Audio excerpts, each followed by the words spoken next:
nti tunoyo musajja nga Rukutana mukalu nze ndalaba Rukutana nga is a humble man yasoka mpaka tende sempe bwana avaayo Rukutana nga muvubuka ali awo naye kulya kachembazi not a very powerful lawyer Rukutana nagenda ne yesimba nga basavuka ba UPC nagenda ne yesimba mu CA bali mu biasas bali ba musi bakuba omuntu ne bakuba mulala nga si Rukutana nayingira n'amera Rukutana is trying to manyiganye nga is a humble man Rukutana yagule wazza naawo naye nga Rukutana bw'olamula miliyoni 10 akuwaabiri ate nagulyako n'ennyumba naawe omukazi sente azimbe mu kyalo waye yali amanyi waliwo omukazi Nalongo yalemerawo ku millennium yagaana omugula Rukutana nga tali arrogant kasa Rukutana yayingira mu gurupu eno ey'abamafiya n'afuuka looya waabwe Rukutana n'amera yavuma omukazi nti genda ompabire wa Katonda mukazi abadde tannasiimula n'amaziga nga Rukutana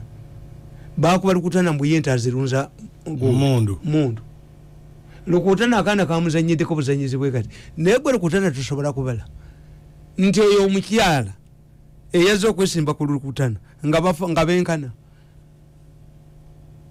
eyazza omwesimbako kakati ate nze wenafuni president wemusaasirira tenadde mpulira olukiiko lw'abamafia mafia fellowship mafia fellowship yaleese abakyayina ate bayiridde emitwalo gya $5 bakoleki mbwe ebyuma byange babijaminge ate nkedde bateekako kwe bali bannaye mugende ku mutimbagano mugende naffe mutuweeko muli abana mulire meeting abakyayina babagachi agambye atya nti eno jama tebangawo nerasa tegirina omusajja nabagamba naye Franka yaleeta abakanada nendeeta abaisirairi nendere omusajja yatulemerako bulira kozekana katabana kakuwaako kaliwa onanyampise swaga atonakampasente onanyampise swaga yapasente za redio za Museveni anyampise swaga kakati nkubuulira nti as president bwe yabadde mukambwe bamafia babadde bamaze okuyinvokinga amateeka gaabwe yali mu kuteeka ligamba tewali mumemba yenna alekebwa mu mikono gya bitongole bya gavumenti ate nga basinga obungi bali mu gavumenti akulo ne bamulagirirawo n'agenda kakati the issue is president abajuliza agenda bakolaki kubanga bakugamira okuba nti abasawo bagambye kyabadde sisasi tewena yakubye essasi yeekoonye yabadde agirambu neyekoona ku luggi lw'emmotoka bw'ati kakati president agenda bakolaki yes ate bwe mumunyigiriza ennyo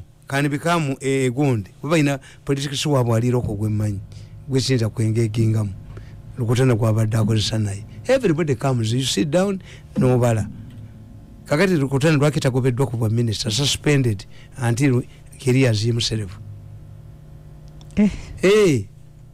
president bamuziga mafia yasiba president bweti nti akulowooza directed era ne Museveni yakimanyi Museveni knows nti akulo defies his orders why aina jajjo ebiragiro sigumusa ebiri ogumufu ono kyafunyemu and you see mu byofuzi batugamba nti if you want to survive under a bad situation humble yourself have you bajaga nti kati Rukutana yeka ye humbling naye ate nga ina possibility ekomawo mu kalulu ngali independent kubanga kati Rukutana must have the only way how to defend himself ayina kubeera mu parliament bwabeere bweru as a private lawyer having been mu finance luddawa kati ategedde as fallen out with the government agenda kubeera victim will end up mugundi kakati ayina okufunayo an insulating cover Rukutana is going to stand as an independent ate ayinza obbakubirayo Nyanzi bamuyola era bamuprovokinga gundi omugenzi Kasirigwa nga yita mwagala tebamuprovokinga omukumi we n'akuba essasi what happened oyo Nyanzi lwakuba nti muddira ebintu by'abantu lwa media Nyanzi ekale mu nyumba ne bamulumba ne bamubatiya gas minister ne bamutwala Yes, when it was fake. So for me, I don't see anything. The question is okulonda kusanze embaga y'omwana wakayinza obbasanganga mwata bukadda gwe nolowooza nti ono omukazi yeekyanga kuba ono omwana tamwagala si yamuzaala naye nga mmwe embaga ebasenze n'ebizibu byammwe era edda baatugambanga nti paapa ayina ekisiraani buli paapa n'African Union OAU Nyerere yagano gituuzaako n'olunaku n'olumu mwe yagituuza baali bamuwambi gundi bati paapa yakyala wano paapa yagenda Kenya era almost waliyo ku lwaki Museveni yakahostinga bapapa babiri tewali kikyukawo bali basa paapa oli omukulembeze bwe yamanyanga nti amaanyi gamuweddemu naga kandeteko paapa abantu basanyuke kankosingeko World Cup kankole kino kakati in the process wesanganga okujja kwa paapa tikudaivatinga abantu batalya mmere kati akulo eyo case teriyo the moment aisakulo akulo yali akutte mu musango kine gutambula tell me where nti akulo yagwe kati akulo ye director wa side munsi atayina celebration kwene a breakthrough on a madagundi tekiriyo nabagamba nti kamoga nababulirawo nti kamoga musango yakusinze nenga bantu bamanyi the contentious issue was on terrorism. The contentious issue was who was killing Muslims. The moment Kamoga was acquitted on murder, terrorism nabaga teriyo munsi bamukwata atega bomu. Kakati semu mulamuzi ya convictinga Kamoga ku terrorism ye chief justice Kamoga azina wali olunaku lwotandika kwana omwana w'essomero lwoyolekera luzira olubuto luyingira baseka emiranga muzaaliro twali wamago wazaalako wali oludde nga luyingira naye emiranga lave ebeerawo nga luyingira naye yali kuteekamu bwakutunulako nga lufuluma nkomye kano ate bwayitawo ebbanga sinza kumalanga sinazaalayo kati kanzaleyo akataaka nankuuma mbukadde that's human nature kakati oyo ye Cairo banka omusango yagudibaga 45% of the Cairo bank money belongs to government nze sirabangako success story yakulo apana ni president yakimanyi ono kyafunyemu nti ateereddwayo but he can turn out to be nti victim. The moment you treat somebody more than nabaga nti Bobi Wine mumwamuleeta mwamusubjectinga ku treatment gye mutasubjectinga ko Kizza Besigye ne mumugana okuyimba yinkamu ye naye ate nga ye Besigye petrol station zikola n'aba government banywako. This is a problem. Fe tukugamba nti bwoba oli musomesa nga toyina mpisa n'okwana ku bawala bw'oba osomesa kaakati omuwala bw'aliza omusango tobakuba basonyiwe kubanga buli abaana baba bakutunuulidde oba embooko gye wawanise ng'okuba bali era omukono bwe guli onoleeta supiidi. Kaakati to avoid this abaana ng'olinamu omuwala gw'oyagala ku ssomero as the teachers sometimes do tokola ki ebyokuba byesonyiwe bana abasajja babala abasajja abo bannange babala bayinza okwogerera bayinza kumakya ne bogeresa ne batuka ku mukaaga ne baddamu olw'eggulu nti bwe bazinga ekintu kyabwe kakati gwe sooka olabe kino bakugamba nti abaana badde mu ssomero Bukedde n'akuba ne New Vision kakati nga gwe tomanyi abaana okudda mu ssomero under circumstances ojja kyejjako wekka ojja kiddukamu wekka nti abaana okudda mu ssomero balina okukeberebwa baleme kutwaliramu baki naye omwana omuntu yedda mu Uganda omukebera omusaayi omanya okukebera covid 24 kati abaana ba Museveni aba UP tebasome oba agenda baleeterayo ekyuma ekigenda obakeberera ku bwereere kati ate abadde abalina okukeberebwa buli lunaku kuba bayinza oddusanga mu kkuba obeeka oba buli wiiki. It's an impossibility. Ebizimbe ebimu yegeyege bijja kuba abaana. You need an engineering department from UPDF. Two, bwogamba nti kakati ogenda kuteekawo finalist bakole, are you saying nti togenda kufuna senior 1 2 senior 1 eno erinda okuyingira ono ankiziriyali n'abadde agenda mutu? Kakati gwe bw'owulira boogera bo bakimanyi bakibala dda batya anti bakalikyuletinga nga tojja kisobola gwekivaako buvi ngenda bwobuuzizza batya nga kikulemye okukiteeke mu debate. No sensible person can accept nti abaana baffe baddeyo kole iti edediya. Why? Ojja kugenda ebizimbe byokka nkugambye nti President Museveni alagire abagunde, alagire ba local leaders, abazimbe b'oku byalo bakebere ebizimbe ebyo ebyamasomero ago banga lirimaze oba biri feet. Kakati abaana distancing, social distancing negunde kitegeeza nti abaana 600 abali mu ssomero nga buli mwana ali mita okuva ku munne.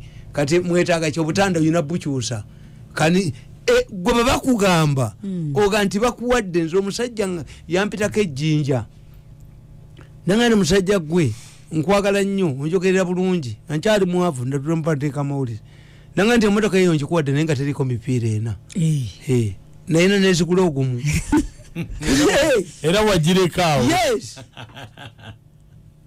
Kyembagamba nti ennaku zino bwoba tolina sente zigula mmotoka leka kudya mukazi wagende n'abaana bo mbu balabe jjajjaabwe. Omukazi abonaabonera mu kkubo ku bodaboda ne butuukako buna empewo ebufuuwa.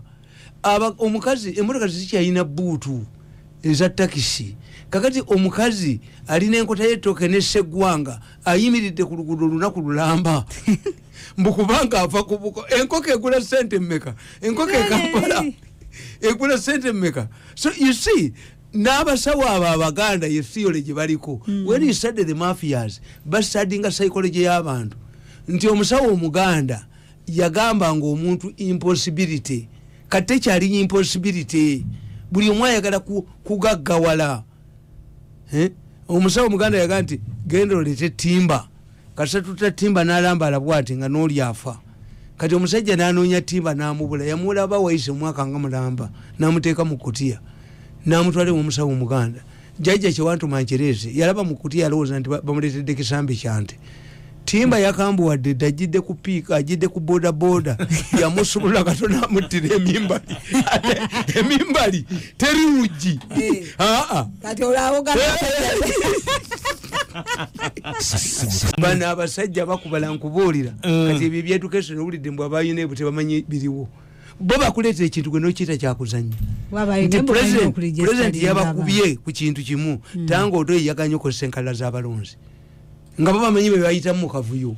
Kakati ate ne basiriwalira ddala nti osanga constituency eyabalonzi emitwalo ena nga ate abalonze kakadde kamu kuba tebaagase basiru bajinga banagumia kati agenda bakwata abo kubanga olina okutegeera nti constituency erimu abantu bameka nti emitwalo ena obeesakati ate nga tulinamu n'abatali baffe kitegeeza wabaddewo okubbira Faza tayinza kujja ku kyalo kuli ba amasabo ne bamugamba nti abakuno ffenna tuli batuukirivu amasabo gani ani agagenda kakati ogamba nti wali people power nti kugana aba people power babawadde temulina we mwaseza obubbi bwetaagisa ffe basajja bagezi bw'otaba mubbi omubbi yagenda nabba tugende omubbi yagenda nabba yasanga omusajja ayokya ebifi by'ennyama bye omukyomo kusigiri nabba ku kimu nakiteeka ku mutwe waggulu nateeka mu nkofiira musajja najja n'abala ebifi ebyo nga tebiwera namugamba nti owaayi olina oluganda ne yesu ondabidde kuki nti gwe entuyo zo za musaayi olina oluganda kuba yesu yatuyananga omusaayi omusaayi ogwo kuva wabikula ku nkofiira ng'ekifi ky'enkoko kyekiriwo naye nayasooka muga nti oyina oluganda ne yesu gwe ngaotuya na musaayi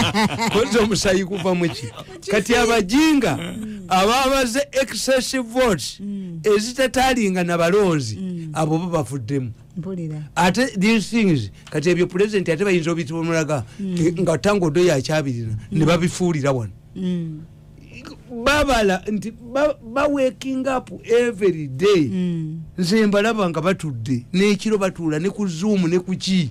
These are very dangerous groups. Bakir is admitted nti batuwangudde 50% of our people baluzinze. Kakati ate balina okukwata bano ate baweeyo ne sente. Kakati ani alina sente ezidda mu kalulu bo be baziina. Ekitegeeza era ne president ne bwanalangirira akalala nti bakaddemu era bwe bayina sente kati bategedde nti tubadde tugwiridde ku ono kati bagenda kukwata ono. That's how they operate. Mbabuulira nti kasotwala omwana omukulamu erinnya n'olyanga akaaba osamba olugi lwa dokita. Omanya bali mazi. Ffe bino ebintu bimanyi. Why? Nti ekibakola obubi mu Uganda abasamize bokka be bavayo ne boogera. Aba political science abandi bonna basirikadde kubanga kakati ekiri mu Uganda kiri kimu nti mafia etuuse ku kye tuyita akazu. Akazu bumutuuka ku levo y'akazu babba nnyo kakati bafuna sente beesanga nga babbye ku bantu kuba nkibanyonyola ne mbagamba ti sente osobola ozifuna naye ng'ozigyewa. Kakati bano bamafia ba Uganda babeerako e Kenya. Omu kubo yabeerako e Kenya najja admiringa Kenya ne politics. Nze neewuunya nagenda e Zambia eyo nga Nakumati bamumanyi. Nakumati ono omukazi nga e Zambia bamumanyi yali mukwano gwa Lupia Banda. Olwo banki maono ngende mbakolere campaign naye kakati abantu abo bwe batunulira Kenya ne politics tebamanya basajja bali gye bagaggawalamu nti abasajja be Kenya tebabba takisi tebagoba bantu mu bibanja byabwe tebagoba banubbi misinde kutunda ttaka lyabwe tebaleeta kalantini ataliyo wa myaka 10 bali ente ozigula ekiro mu ddondolo gwotunda ennyama ebweru si bwe bakola tebabba mu bantu. Abasajja be Kenya abazungu bwe bajja ba settlers bali tebagenda kuvaayo. Kenya, Namibia, Zimbabwe bajitanga gundi Southern Rhodesia, Northern Rhodesia babba Zambia ne bajiba obugagga bonna ne bazimba Harare. Harare ekibadde kibuga kirungi nnyo university zayo nga nnungi nnyo bali bamanyi tebajja kuvaayo. Kakati mauma bwetandika ne babatta abazungu ne basalawo bagende West Germany ne Bungereza ne zikwata paundi emitwalo 5 ne zigawa Kinyata kye yakola singa naamini kye yakola no singa abantu bagagga. Kinyata yagenda mu kabira zonna najja mu famira abagezi abaalimu n'abawa obugagga. Kati abaana abo ne bajja bafuna omukisa ogwokubiri nti wano mu Uganda America yali etuwadde scholarship 300 ku Beni Kiwanuka. Beni Kiwanuka bamugoba mu buyinza ye yanyiiga ne zifa. Ate bali bateddeko ne campaign mbu diguli y'omu America neyo buyindi tezikola. Bungereza esigale we nga bakuba scholarship za Beni Kiwanuka. Era bw'onoonya abantu abagenda mu America ku lwa Beni Kiwanuka bali batuwadde scholarship 3 ne Kenya 3. Kati babasajja be Kenya bateeka Tom Mboya bazimuwa ye yateekawo Mboya Foundation nakati etwala banna Kenya 300 mu America every year mwe mwagenda ne kitayo Obama. Kati family z'abasajja bali zikyaliwo n'olwaleero nti Uhuru Kenyatta obugagga bwabwe bongerako bwongere. Ono gondi Ruto mwavu yava mu family enjavu naye kati yafunye sente empitirivu era bamuga atajja tufuga yatundanga sekokko. Buli obugagga bwetoloozi kyobala bote beeyononera bintu byabwe. Era mmoyi yali ayagala okusanyawo Raila Odinga n'atunda baasi ze teyasulako beegatta banno bonna. Kati zino leading families bano babbye by'abantu abantu babanoonya kubatwala 10. Kakati kye bakoze kwefundikira befundikidde. Kakati befundikira batya bo balowooza 2 things mistakes they are making the kazu level. 1, make sure that we control all of the centers of the state. Chairman wa 5 nga waffe sente yazijja mu bamafia. Gundi chairman w'egombola nga waffe. Abaka wa parliament bonna nga baffe. They have a right. Buli muntu yenna mu kifo bamugoba ne bateeka mu Nakalema n'agoba n'ateekamu owaabwe. Ono ne bamugoba n'ateekamu owaabwe. Ewali sente bakujja gwe ne bakanyuga eri embwa. Bibali baawonera watu. No! Nalinja kubattamu omuntu. Kakati ekyokubiri akazu kafuddira omukulembeze ne kamufuula mubi. Tuleta stage ti Museveni aveeko. kakati bo mukutajetinga omukulembeze bayina amawulire gaabwe singa nze saaliwo nga nalemera ku Museveni Museveni yali kyayiddwa nnyo why nti amawulire gaabano tolya kati be bakugamba ti ekyakubiza ababaka ba parliament kujjawo myaka 75 kitegeeza nti baakola ensobi Museveni okweyongerayo kakati obanga sengaawo ye yakuleetera omukazi eyakusiiga siriimu sengaawo bwe mukyawaganayo omukazi asigalawo kati katulinde bwe kibanga okukyusa emyaka 75 kyekyabakubizza tulinde ba Museveni tebamuwe kalulu. Who was the biggest beneficiary? Si kyekyo ekikulu Nankabirwa yayonona process yonna yayagala sente Nankabirwa bamulimba obwakatikkiro bana abasajja bakulimba naye abakazi mubeeranga mu amagezi omukazi akugamba atya musajja nagamba nti gwe nkukwana nja kukolera hijja nga mukazi wamaze naye emyaka 2 takolanga hijja nizo okubanze n'omukisa gwange musajja abaganda bakugamba nti okusaba enja z'omuzigo olabira ku baana baayo abakazi mwina okuba n'amagezi omukazi abuuza nti ogambye okugulya emmotoka ng'owootagina Lubale yagimugaana tayagala kakati mmwe babalimbye nnyo yobala casualties ezisinga obungi bakazi ti these people bw'obeera nabo olowooza nti buli kimu basobola okikukolera ate bo tebalabwa tojja kubalabako mu kintu kyonna tebajja ku siini naye buli kaseera babeerako n'omunyampi oba omulusula gwe bakozesa bo tebalabwa no kakati Nankabirwa yaleete Lumumba yali chief whip nga ku mulembe gwa Lumumba tekwaliko kusaba sente. There are many people who have been chief whips. Naye the issue of money did not take a center stage like Nankabirwa. Kuba bamulimba obwa speaker ne bamulimba kinadda akube parliament aswenseninge gundi eri akoleki kakati bene ekyabakola obubi bwe bayise ekisanja ekyemyaka 75 was a simple gundi two sides majority tewali mbaka parliament asobola constitution nawe bagikoleberamu amendments. The constitution is a working document.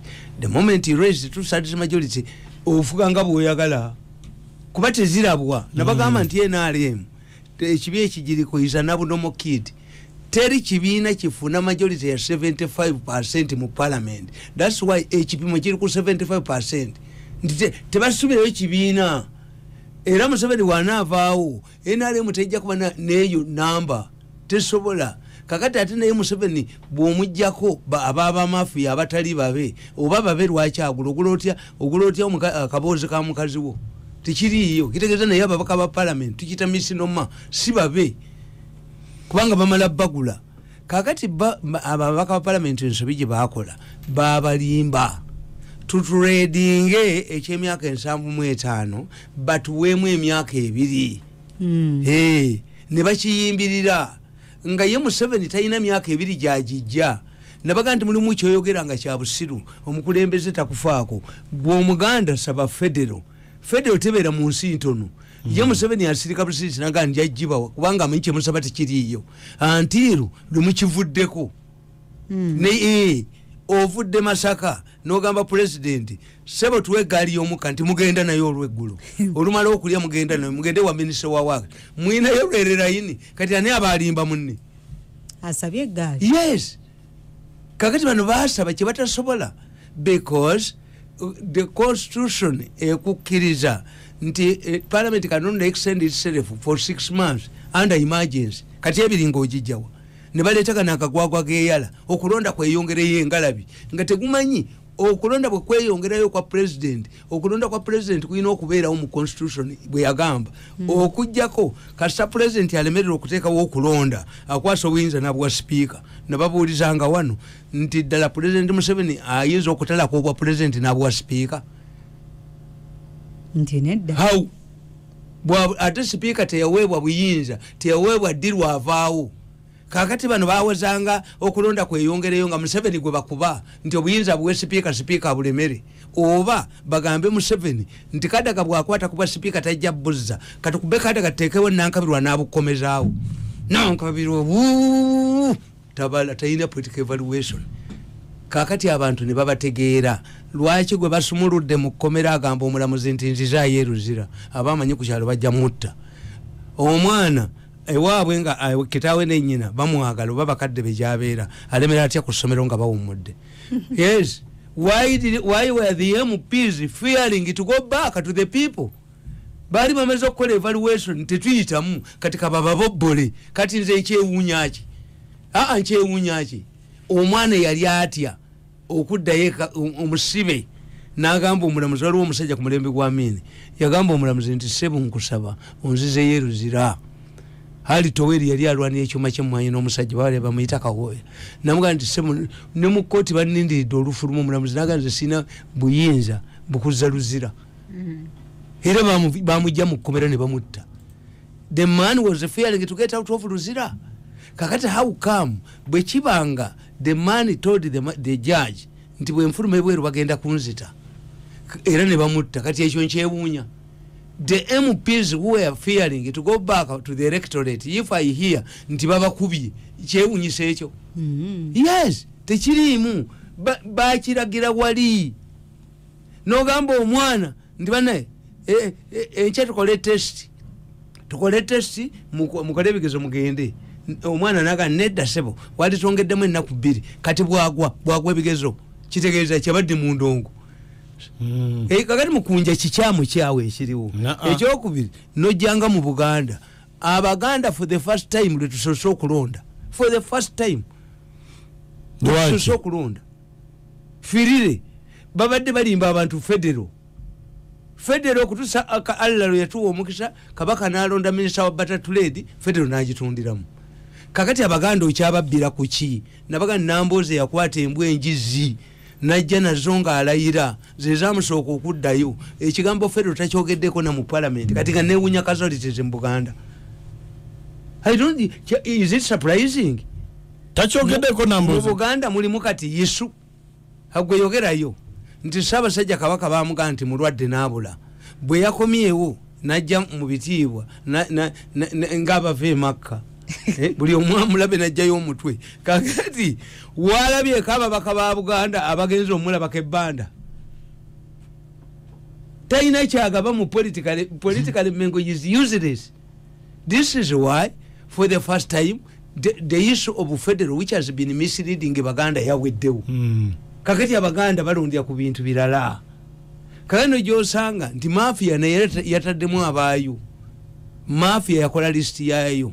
Ne baganda baba wandiika abayina okubwa. Kata katajja kuddaani bataddewo bawatongola baani. Abantu b'ekiseera kino bamanyi ti mafia okuba kadaaga tuyina yaani omulala. Abantu bategedde.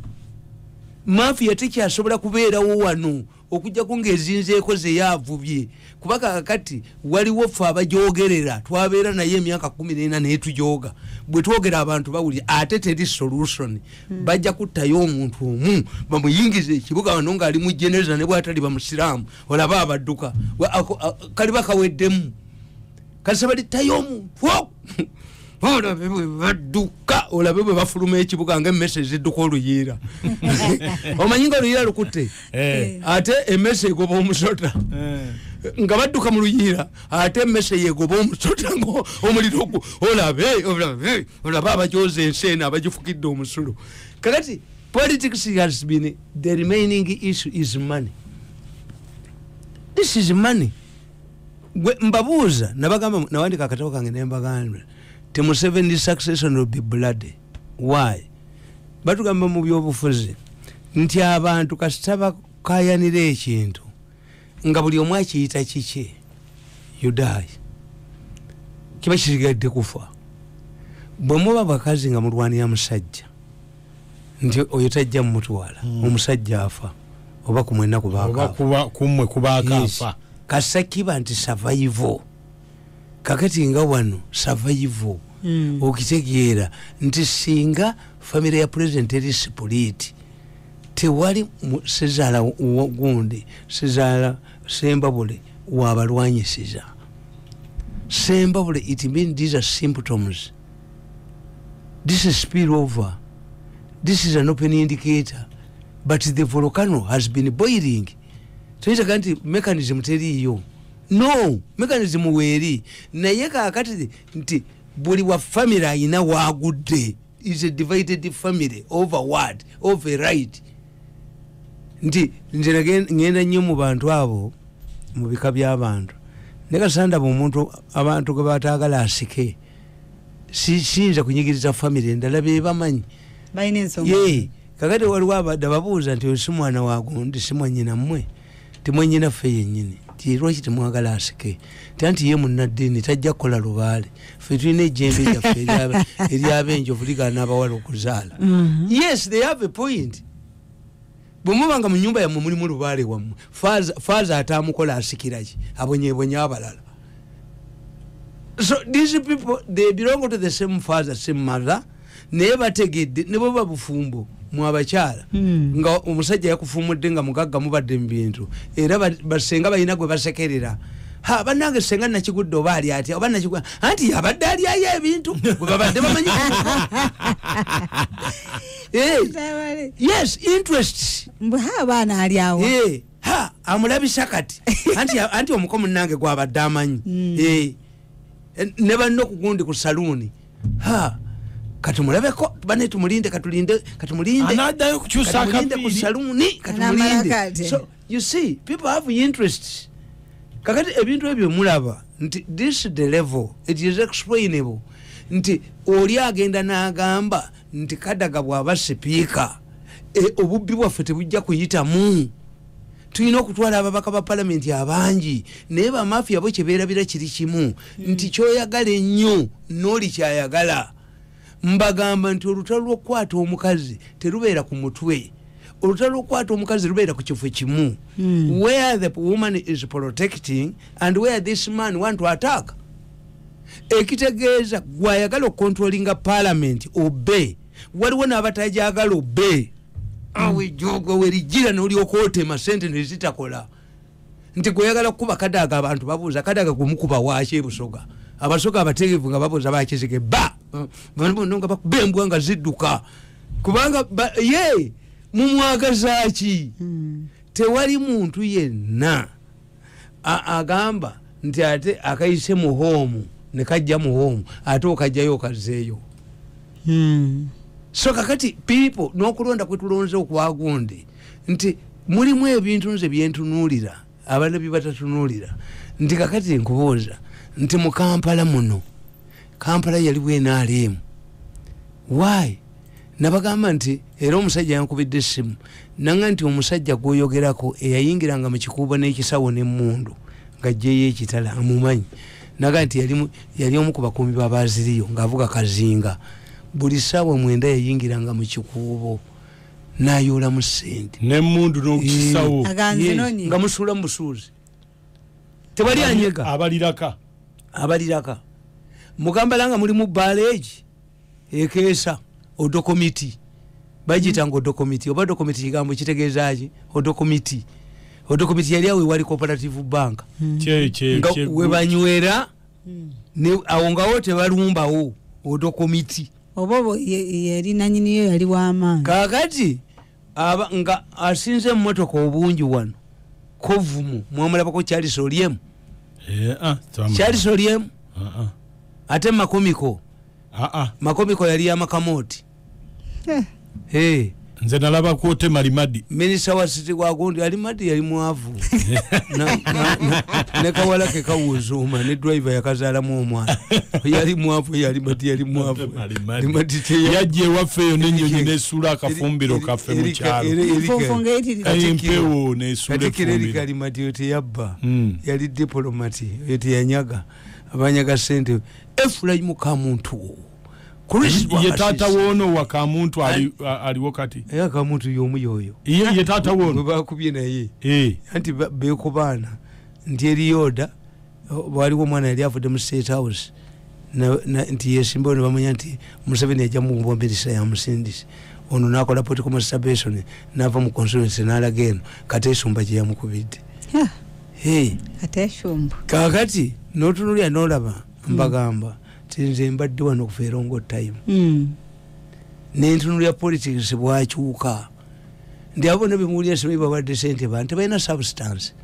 Singa ddala people power ebadde ya opposition nga mujjawo opposition singa byenjogera yebyogera singa Bobi Wine byayogera tasobola byogera bali bamukulamu amanyo embwa baleeta embwa enkulemu amanyo tayinza kubyogera kuba bali be bamuleetawo kakati ate na bano be bagulayo temuli no ogulani ogulaki nti omukubi w'enduulu n'omugula nti mani yaguza omukubi w'enduulu gwali omuwuliddeyo nti mani yaguza omukubi w'enduulu nti pulezidenti waliyo Madrid ali mu nteesaganya n'omukubi w'enduulu abadde akubira ennyo Manchester weya egula musambi this is Katemba immediately gwoguze omusambi gwoguze you deploy nga bafulufiga bali babawa emirimu olaba oti omusambi omulungi atalina gyalaze mpolisi Kaweya kyeyakolanga Kaweya yaddanga n'agula omusambi w'omupiira ate n'amuteekawa n'amukuba akatebe ali mumusamba okunafuya tiimu endala naye ate nabano ayina okubanga eri asambayo yes bw'oba oyina ekyoyagala okunafuya ngaoyagala okunafuya ekkanisa z'abalokole obba kwaya obba kwaya ate omanyi kwaya yakula kwaya nga abakazi nga bambadde engoye zifaanagana mulondemu omulabe otuukeko abamulala bonna baba balungi omanyi obubizi bwebaka bwe buti bubakubi bwonna ne bwebaka buli kamu ne kaweereza kanne waake ebbugumu kakati abakazi aba engoye bayina kaloba yakiragala bonna ne gyebakuba ekifaananyi mulondemu olabe waliwo eyamusuula yamugja mu kwaya ng'eri anyirira ate bwe yamutuuseeka meekaapu ngeriwa ndi waliwo embuzi zino zebakola mu kisiri zebasiiga langi enkuba bwegikuba ngeri ku pick-up gwodduka okukijja wajjajja olabako ndala kakati ekkanisa oyinza ogisuulira kuki ku kwaya but these people si kye baliko